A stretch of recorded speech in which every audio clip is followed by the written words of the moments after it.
Greetings! I invite you to grab whatever you love creating with, be that a sketchbook, your drawing tablet, post-it notes, whatever it might be, and join me for a little bit of sketching, or if in your case it's painting, then that's more than welcome as well. Whatever form of creating you love.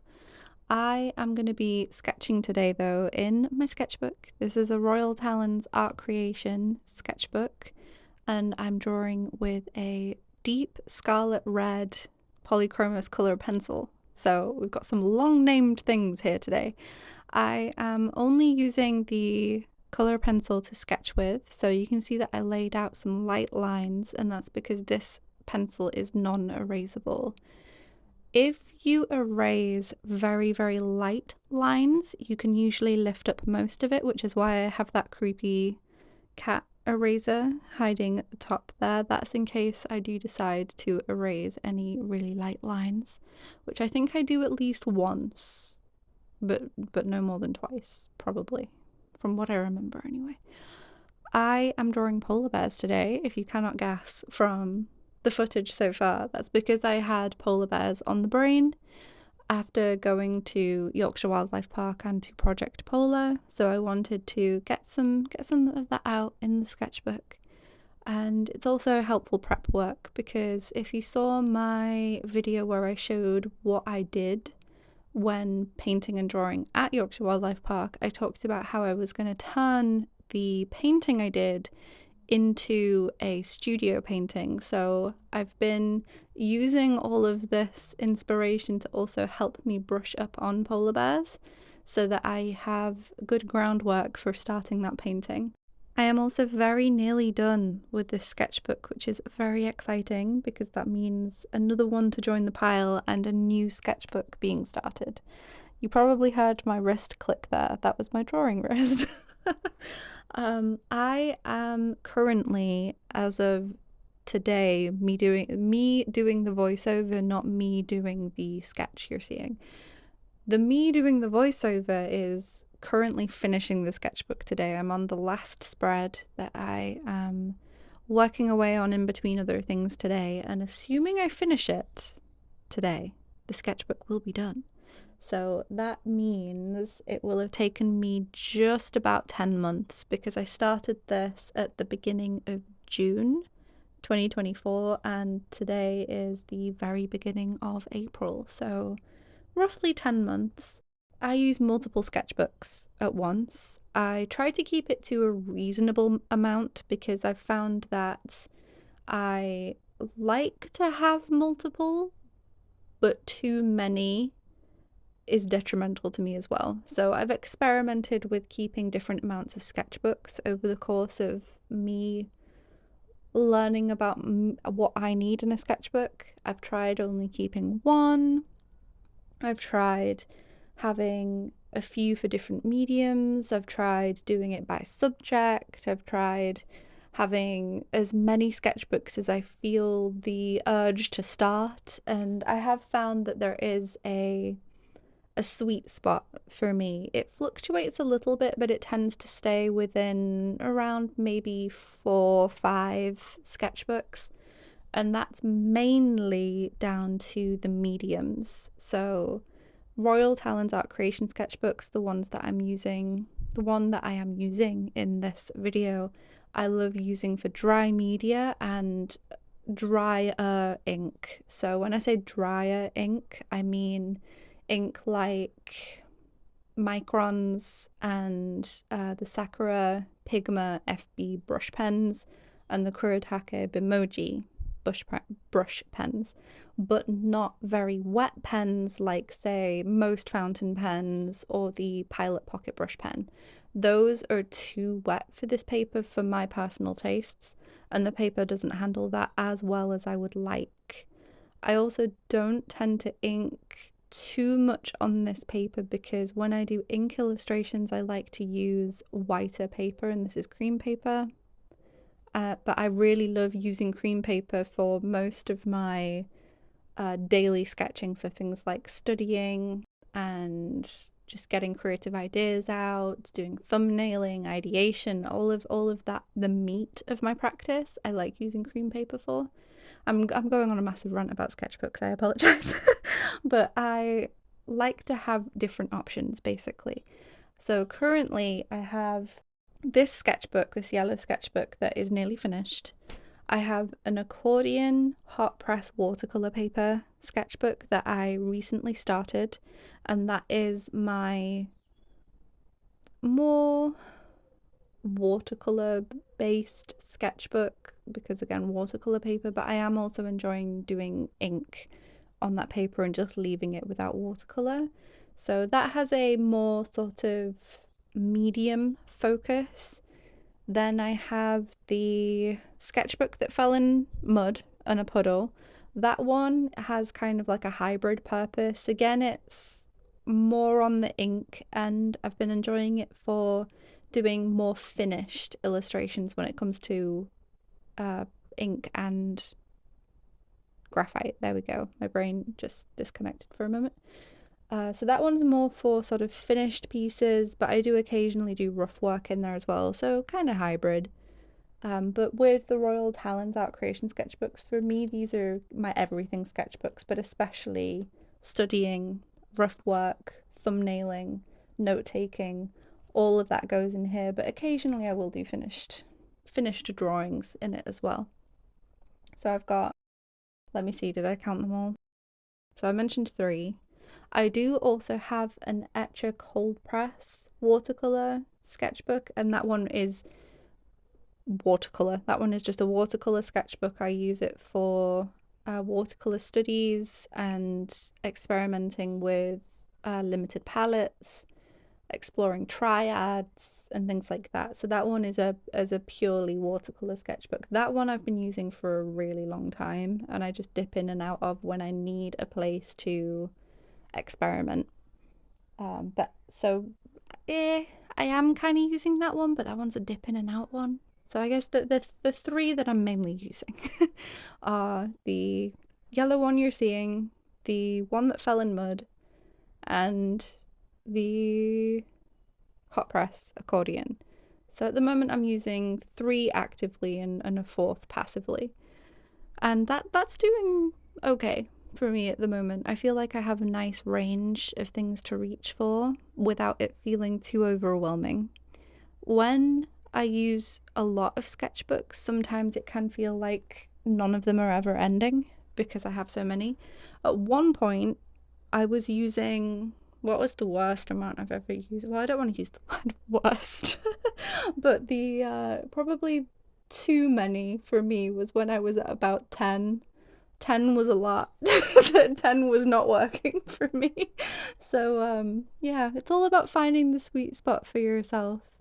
And some people, that's just one sketchbook, but for me, I do like having different places to go, different paper that does different things, because I could do a lot of my rough work and things in any of my other sketchbooks, but I wouldn't really want to do that on, say, the accordion. I wouldn't feel comfortable doing all of my really rough graphite thumbnailing and things like that on that paper, because that's not really its purpose. I kind of give them purposes. That was a massive rant. I don't even know how it started, but yeah. I am going to be replacing this sketchbook with another Royal Talens Art Creation sketchbook though, and that's for a few reasons. One being that I already have 2 waiting to be used. There was a sale on them a while back and I picked up a few, and I'm through most of them now, so I only have 2 left. I've got one with a black cover and one with the pastel violet cover, I think it's called. I'm going to be using the pastel one first, so that's going to be used after this one's finished. And then once that one's finished, I'm going to use the black cover. So since I already have those waiting to be used, there's no real point in me using or buying a new sketchbook to fit my like everything rough sketchbook. Another reason is because for my everything sketchbook, I really like how comfortable this paper is to me at this point. I'm very used to these sketchbooks. I've filled more than I can count right now. I've filled a lot of them.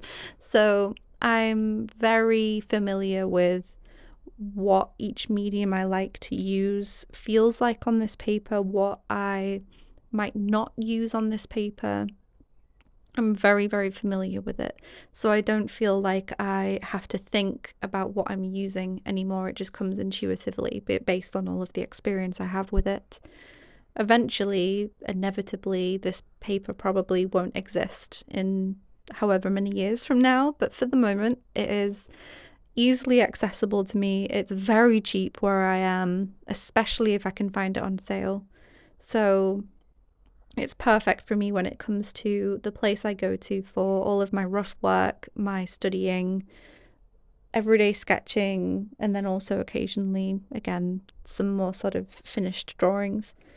And yeah, I don't want to give it up for something else. I have tried to, when I've used up one of these, I've tried to use another sketchbook in its place as that everything sketchbook roll, and I inevitably end up missing this paper.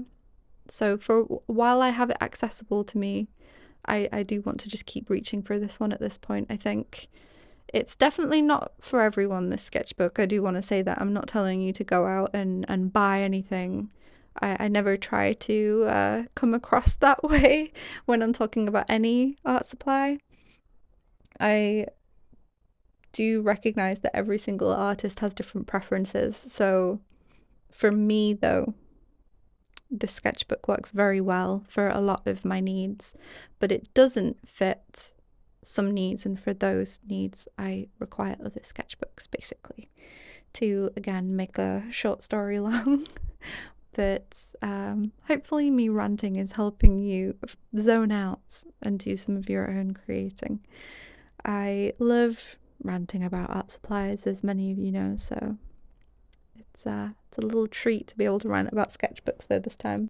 The last thing that I'm doing in this sketchbook is a page of sketches of Rove from Monster Hunter Wilds. I won't mention anything to do with the story, but I will show one of the pictures I've done so far of Rove. This is one of the sketches I've done, and then I'm going to complete the rest of the page around this sketch. I am the majority of the way through this page now, though. I've got 1.5 roves to go, and then it will be done. This, however, is not the final page of the sketchbook. I have technically finished the sketchbook as of last night, but I intended to go back and finish this spread. I did the sketch I just showed you, and then I did the rough-in sketches of the rest of the page, but I didn't go back and tighten up all of those until today. And that's because I intended to go back and do it. Most of the time, if I leave a sketch half finished, it stays half finished if I finish the sketchbook, because it gives me an insight into my thought processes and my temperament and what was going on and everything at that point in time, when I then in the future go back and look through my sketchbooks. It gives me like I was finishing these things. Oh, I didn't finish a lot of this kind of thing. Oh, there was this period here of a couple days where I just wasn't finishing things, and then like it all ironed out, and then I was finishing things again. So like it gives me an insight into my creative practice. It doesn't happen often, but it is interesting for me to see when it does pop up. So I'm finishing this one because I intended to, and then the sketchbook will be done. I may do a sketchbook tour of it. I've not done a sketchbook tour where the sketchbook was recently completed. Whenever I have done a tour, it's usually a year or so after finishing the sketchbook. So doing one that's more recent. Hello, Crow. Good afternoon. If I do choose to share this one, it would be a new experience of sharing something more recent, which could be fun. And there's also, of course, the new sketchbook as well, once I do start that. Again, I don't want to feel like I'm rushing myself or anything, so I'm just going to let myself flow naturally when that one starts. If it starts today, wonderful. If it starts tomorrow, that's great too. There's no real rush to when it starts or anything like that. But one thing that I've been considering making a video on at some point is my practice of making a North Star page or like a landing page in my sketchbooks, which is a practice that I've been developing over time, and they come up in different ways in each of my sketchbooks, but it's quite important to me, in especially my everyday sketchbook, that I have this North Star page. Sometimes it's just very simple, and other times it's a little bit more complicated, but I'm not sure how to make a video on it, if I'm completely honest, because if I make the starting my sketchbook video, usually that is, you know, doing the aesthetic, like opening it, putting the sticker on it, and then starting the first page and all of that stuff. Whereas how I actually start sketchbooks is I open the sketchbook, I put the sticker on it, and then I make the North Star page. And it isn't a particularly a static experience. Sometimes I will decorate it a little bit, but the North Star page is a practical thing for me rather than a pretty aesthetic thing. So I'm not sure how to make a video on it yet, but it is something that I have thought about sharing, and I know that a few people over in Lana's Discord have asked me to, I know Lana has asked me to share about it. There is a new colour pencil on screen, and this is Indanthrene Blue. My favourite watercolour blue is PB60. It's gorgeous, and I'm so happy that I managed to get a colour pencil in a similar hue. It's very royal blue leaning, and I'm just adding a little graphic element behind the sketches to tie the page together. Sometimes I like to do a very just flat block of colour behind the sketches, but in this I decided to go a little bit more simple and just have a line block behind them. And yeah, I'm really happy with how that ended up looking. I did and ah over it for a while, ultimately decided to go simple, but this sketch page enabled me to learn more about polar bears, of course, always building up that experience. One of the elements that I particularly wanted to focus on was the paws in this, which is why you can see paws feature so heavily, especially the back of the back foot. And that's because polar bears have very, very fluffy feet, so it's sometimes difficult to see the anatomy that you would otherwise see on, say, for example, grizzly bears or something like that. You see less of the paws because they get hidden in fluff. And with that, this sketching session is complete. Thank you so much for joining me. If you did create along with me, let me know what you got up to in the comments. And thank you for listening to my rants about sketchbooks as well. Take care, and I'll see you next time. Bye!